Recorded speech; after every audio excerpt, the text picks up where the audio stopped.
Oke, assalamualaikum warahmatullahi wabarakatuh. Waalaikumsalam warahmatullahi wabarakatuh. Ya, kembali lagi bersama saya Ilham Kurniawan atau Pak Ilham dan narasumber kita Pak Sony Muhammad Sony. Iya. Masya Allah. Alhamdulillah. Sehat gimana? Ustadz Sony? Alhamdulillah Sehat. sehat. Alhamdulillah ya. Kita kembali lagi nih Pak Son seperti tahun-tahun sebelumnya. Iya. Manakala ketika masuk Ramadan adalah kita podcast namanya Pak Sony. Podcast apa tuh namanya? Podcast Gebiar Ramadan. Oh iya. Masya Podcast Allah. Gebiar Ramadan.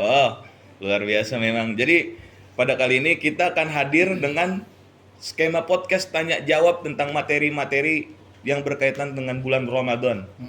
Salah satunya yaitu puasa. Iya. Yang mana kan disampaikan materi oleh Pak Ustadz Sony Muhammad Sony. Masya Allah.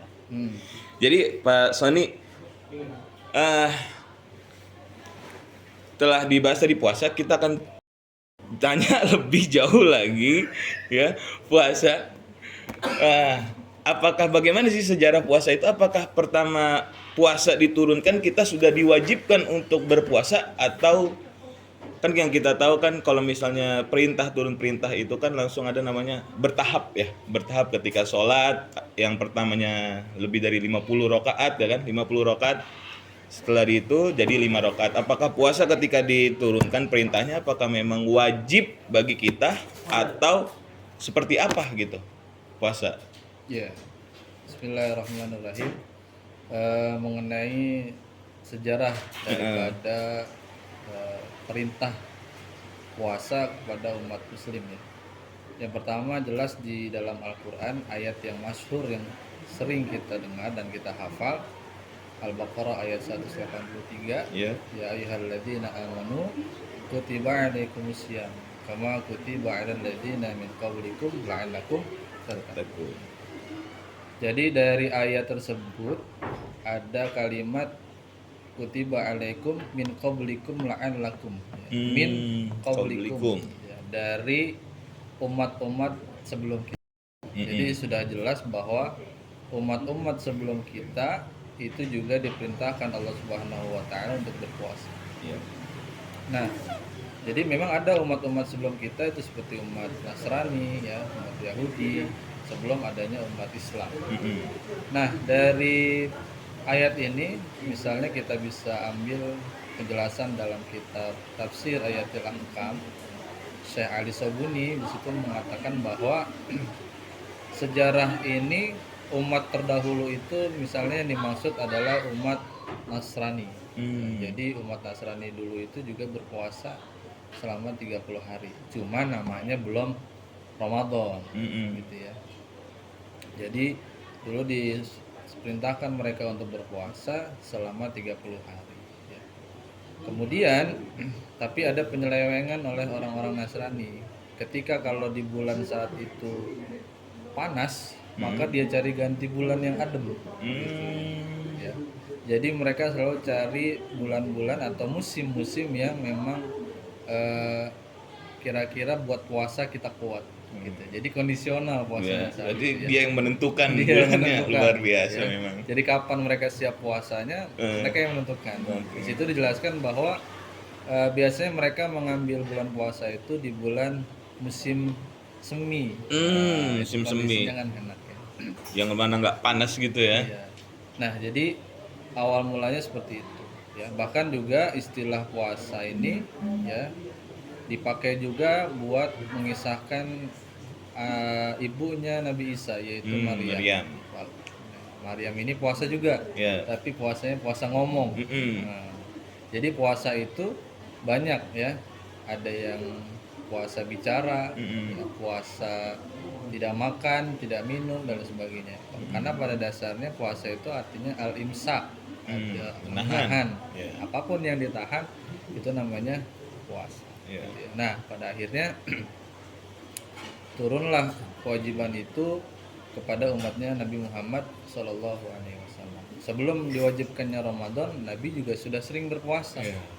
Dalam keterangan para ulama, Nabi puasa itu 3 hari dalam sebulan. Ya. Itu yang dikenal hari-hari tasyrik itu ya. Hari Yaumil Bid. Iya, Yaumil Bid. Di hari pertengahan bulan. Kemudian juga Nabi pernah ya puasa-puasa sunnah yang lain. Setelah itu baru yang namanya turun puasa bulan Ramadan. Kira-kira gitu sejarahnya di awal daripada kewajiban berpuasa. Mungkin begini Pak Son. Saya juga pernah baca mungkin ya, sedikit nambah aja. Eh, Puasa itu saya mau nanya juga nih apakah benar kan? Puasa itu diwajibkan selama sebulan itu di tahun kedua setelah Nabi Muhammad hijrah, ya kan? Setelah Nabi Muhammad hijrah dari Mekah ke Madinah. Selama sebelum itu tidak ada namanya kewajiban untuk berpuasa di bulan Ramadan penuh. Tapi kewajiban puasa selama bulan Ramadan penuh itu diperintahkan oleh Allah setelah di tahun kedua setelah Nabi hijrah ke Madinah. Mungkin Pak Sony tahu itu juga. Yang mana sebelum itu Nabi berpuasa mengikuti kayak misalnya Nabi Nuh setelah turun dari ombaknya itu kan, setelah turun dari perahunya, setelah banjir itu Nabi Nuh berpuasa di bulan Ramadan tapi tidak sebulan penuh, hanya sehari saja. Seperti itu. Tapi ketika itu adalah rasa terima kasih ya. Nabi Nuh itu berpuasa sebagai rasa terima kasih dia terhadap Allah karena telah diselamatkan dari banjir tersebut. Nah, bisa diambil juga kesimpulan bahwa puasa ini adalah sebagai rasa wujud terima kasih kita atas kasihnya Allah kepada kita, seperti itu, nikmatnya Allah kepada kita, seperti itu. Oke, itu ya. Jadi sejarah puasa seperti itu. Ya, kurang lebih kayak gitu. Oke, selanjutnya mungkin bagi yang belum tahu apa saja sih yang syarat dan rukun dalam puasa, seperti itu, Fasa. Iya, yang pertama setelah kita tahu sejarahnya kewajiban daripada bulan Ramadan atau berpuasa, ada perbedaan memang antara puasanya orang Islam dengan puasanya di luar Islam. Iya. Karena sepengetahuan saya bahwa bukan hanya di dalam Islam aja Iya berpuasa, betul. Ternyata di luar Islam juga ada ibadah puasa yang tentu berbeda ya cara dengan pelaksanaan orang Islam. Makanya ada namanya puasa wisol. Puasa wisol yang itu puasanya nggak buka-buka. Iya, berlanjut. Kalau puasanya sebulan luar biasa. Luar biasa. Kita nggak makan sebulan. Nggak makan sebulan ya. Pertama hemat beras. Betul. Iya. Makanya Nabi larang itu. Makanya sampai ada hadis Nabi bahwa orang yang berbuka puasa segera itu selalu dalam kebaikan Allah Subhanahu wa taala. Jadi kita disuruh takjilul fitr. Bersegera untuk berbuka. Ya. Dalam kondisi apapun kita harus berbuka. Agar apa? Agar berbeda antara ajaran Islam dengan ajaran non-Islam. Yeah. Kemudian jadi ada cara-cara puasa menurut Islam. Yang pertama yaitu kata ulama harus niat. Jadi kita harus melafazkan niat itu sebelum waktu subuh datang. Jadi biasanya setelah taraweh kan kita suka baca niat tuh di masjid, di musola ya. Kemudian setelah niat, yang kedua kita harus al-imsaku 'anil muftirat. Kita harus mencegah diri sendiri dari hal-hal yang membatalkan puasa, seperti makan, minum, ya, kemudian muntah dengan sengaja, kemudian berhubungan suami istri di siang hari, itu semua membatalkan puasa. Kemudian syarat mutlaknya adalah ya harus Islam. Jelas. Harus Islam. Jadi kalau yang Islamnya belum jelas, belum boleh puasa. Dipertanyakan. Jadi Islam, kemudian dia balik. Balik di sini adalah seorang yang dianggap dewasa menurut Islam. Siapa itu? Kalau perempuan dianggap dewasa ketika dia sudah haid. Ya, mungkin sekarang usia SD kelas 5, kelas 6 itu sudah haid biasanya. Kemudian kalau laki-laki dia sudah ihtilam ya, sudah bermimpi lah kalau bahasa fikihnya. Jadi sudah balik. Dan yang ketiga adalah berakal. Sekalipun dia dewasa, sekalipun dia Islam, kalau gila nggak wajib. Nggak wajib kan. Nah, ya. Jadi nggak wajib, tapi dia harus berakal ya. Iya. Karena kalau orang yang tidak berakal tentu nggak bisa menjalankan Puasa. ya puasa. Jadi 3 itu ya menjadi penting syarat mutlak orang melakukan ibadah puasa. Setelah ada syaratnya baru dia melakukan rukunnya. Iya. Tadi ya, baca niat. Yang kedua adalah ya mencegah diri daripada melakukan sesuatu yang membatalkan puasa. Itu dia. Jadi ciri khas ya puasa, ketentuan di dalam Islam ya seperti itu. Gitu. Ada sahurnya, ada berbukanya. Jadi nggak yang puasa terus berhari-hari ya. Itu ada batasannya. Gitu Pak Ilham mengenai ketentuan puasa menurut Islam. Oke.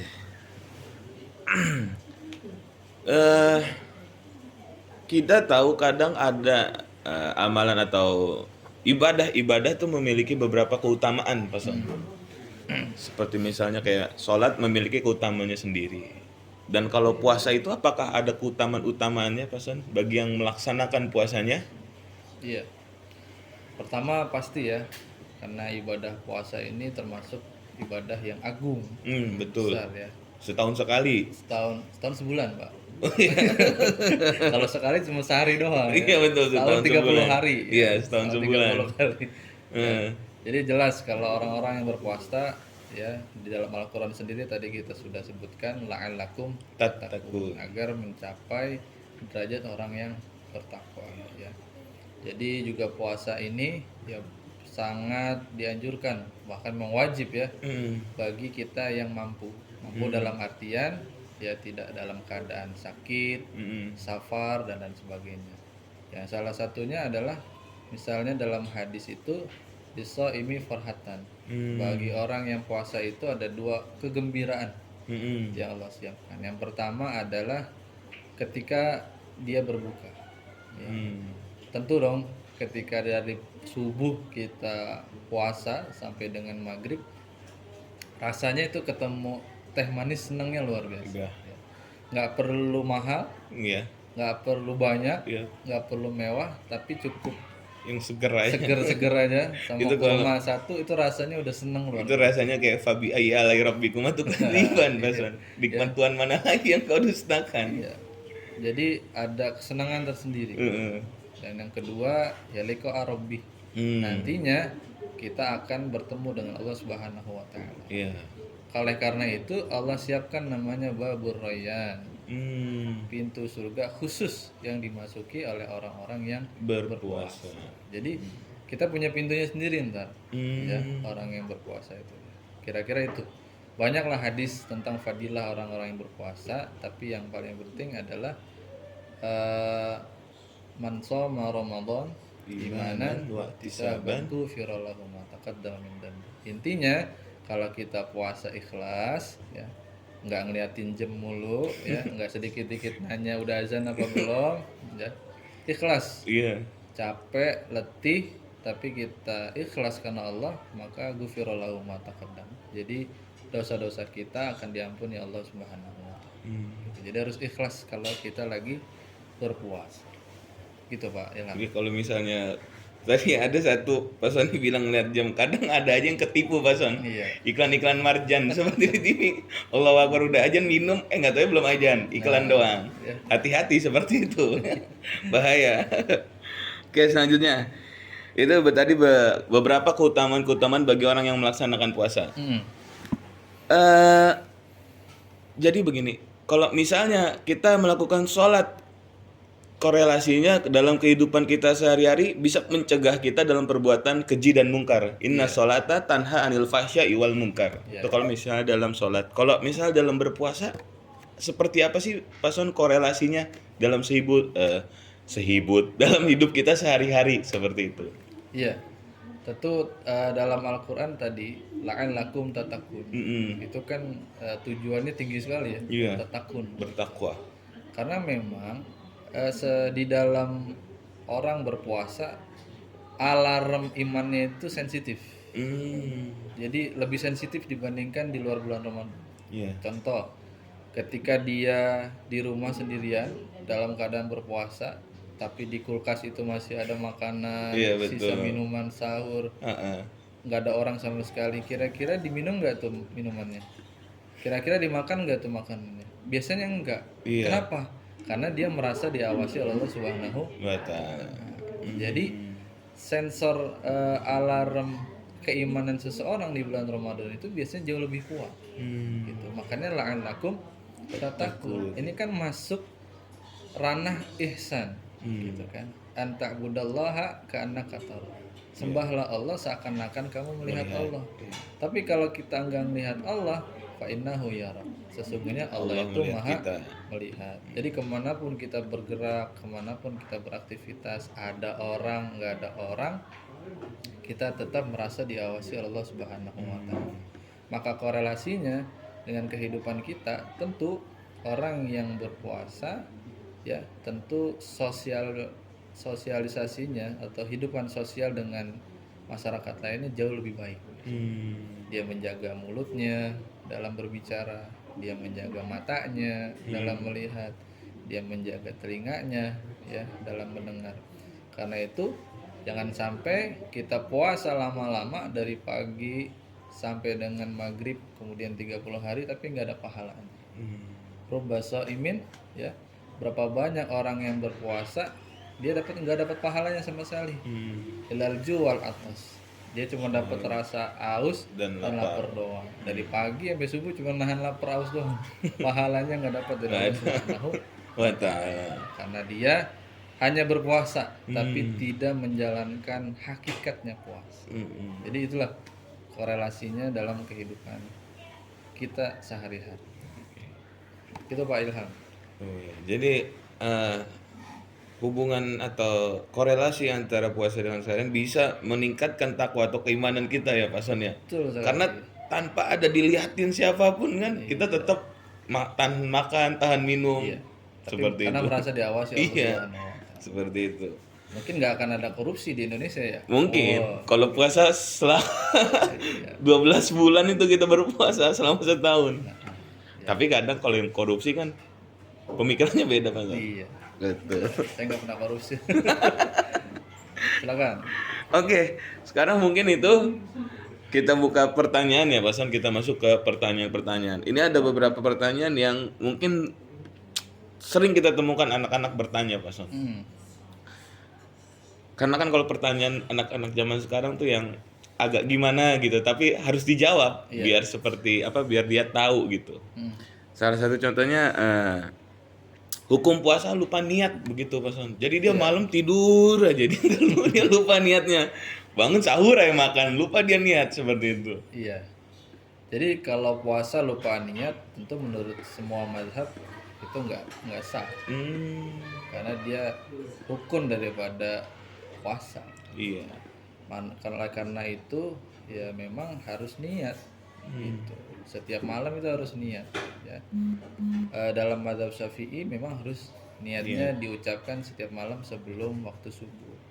Seandainya lagi sahur, ingat ya harus dibaca niatnya. Terus gimana kalau baru ingatnya udah subuh baru baca niat? Ya, kalau menurut ulama tetap dia puasa saat itu. Nggak boleh dibatalkan puasa. Cuma memang tidak ada nilai pahalanya di sisi Allah Subhanahu wa taala. Nanti bisa ditunaikan lagi setelah lebaran. Apa namanya kodoknya ya. Gitu. Ya. Jadi puasa itu harus niat di malam harinya. Karena itu Rukun sebagai rukun ya. iya, memang ada yang mengatakan harus niat setiap malam, ada juga yang satu malam untuk 1 bulan. 1 bulan penuh. Mungkin itu bagian dari ihtiyat ya. Kehati-hatian. Iya. Boleh berniat di malam pertama awal Ramadan untuk niat 1 bulan. Tetapi tetap juga dianjurkan setiap malamnya harus terniat. Gitu. Jadi itu niat 1 bulan itu ihtiyat, kehati-hatian. Takut-takutnya lupa, maka sudah ada cadangannya tuh. Niat di awal Ramadan untuk 1 bulan. Sebulan penuh. Iya. Oke. Selanjutnya Pak Sony, kadang ada aja pertanyaan sudah azan tapi masih makan sahur. Itu bagaimana Pak Sony? Sudah azan tapi masih makan sahur. Mungkin mungkin takut lapar kali ya. Karena siangnya dia nggak makan takut lapar gitu ya. Iya, betul. Iya, artinya memang sahur itu bagusnya diakhirkan, Iya. diakhirkan. Misalnya kalau adzan subuh itu jam setengah 5, nah, imsak itu biasanya jam 4.25 ya, 5 menit kurang sebelum subuh tuh biasanya imsak. Iya. Memang bagusnya sahur itu jam 4-an lah, gitu. Diakhirkan ya. Diakhirkan, tapi jangan mepet-mepet juga, gitu. Kan makanya kesel lah kalau buru-buru. Takutnya nanti lagi makan terus azan, nah bingung kan? Iya. Ini Dibuang, lanjut apa sayang, buang? ya, ditelan udah azan gitu kan. Mau minum gimana udah azan gitu. Maka kalau kita lagi sahur udah azan tuh nggak boleh diterusin ya. Tanggung ini Pak, tinggal sesendok lagi nggak boleh. Bisa. Harus dibuang gitu. Karena batasnya sudah jelas azan ya, Mas. Sudah jelas ya. Mudah-mudahan tuh azannya benar gitu, bukan azan orang lagi main-main gitu. Bukan. Jadi nggak boleh ya. Kalau memang sudah terdengar azan subuh, maka nggak boleh lagi ada aktivitas makan dan minum. Ada juga yang berpendapat, ini mungkin salah pendapat. Tuh ada yang bilang azan boleh kok, masih azan boleh makan, boleh minum, ya. Eh, Katanya kalau masih terdengar azan masih boleh, sampai suara azan itu habis terdengar. Ada yang berpendapat gitu, ya. Itu mungkin dia salah dengar kali. Ya, kalau lagi ngajinya mungkin lagi ngantuk. Mungkin. Bayangkan kalau azan musola ini selesai, yang musola sebelah belum selesai, sebelah lagi belum selesai, sampai jam 6 ya, boleh aja Dia masih boleh makan terus. gitu kan. Sebenarnya yang dimaksud azan di situ dulu di zaman Nabi azan itu 2 kali subuh. Iya, azan 2 kali. Ya, karena kan rumahnya masih jauh-jauh tuh.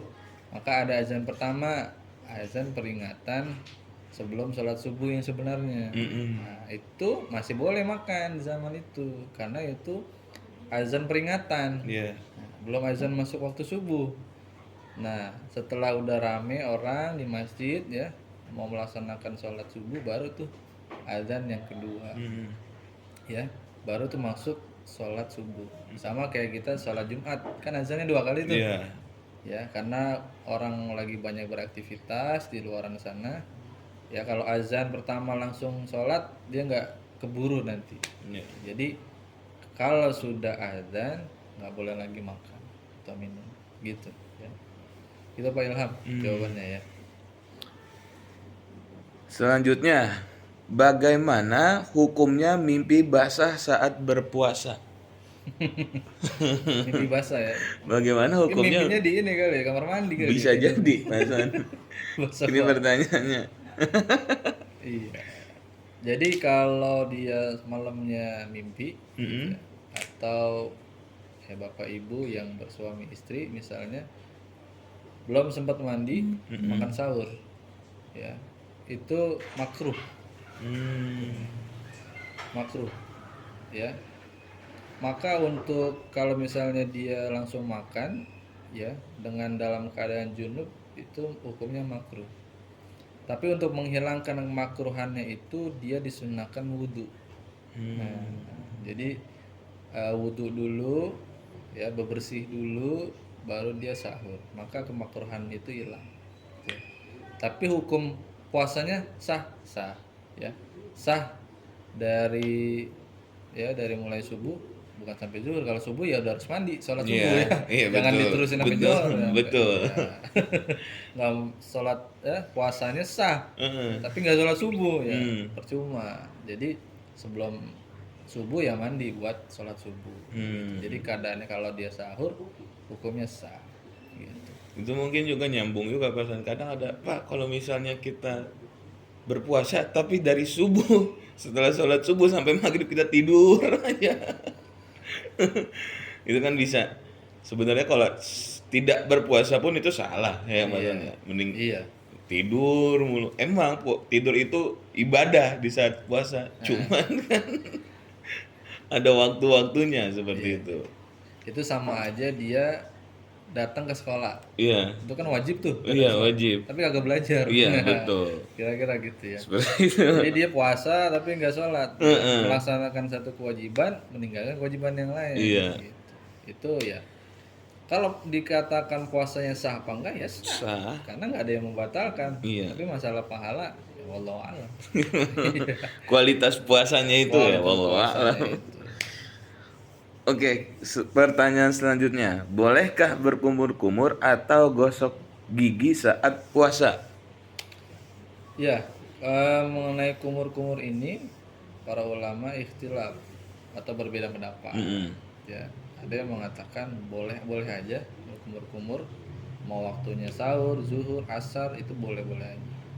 Tapi ada juga yang mengatakan nggak boleh, makruh. Nggak bolehnya bukan sama sekali nggak boleh haram ya, makruh. Makruh. Itu pun dimakruhkan ketika sudah di atas jam 12 siang. Ya. Kenapa di jam 12 siang makruh? Karena emang itu lagi panas-panasnya, Pak. Iya betul. Iya, ini ke orang kumur-kumur nggak keluar-keluar airnya.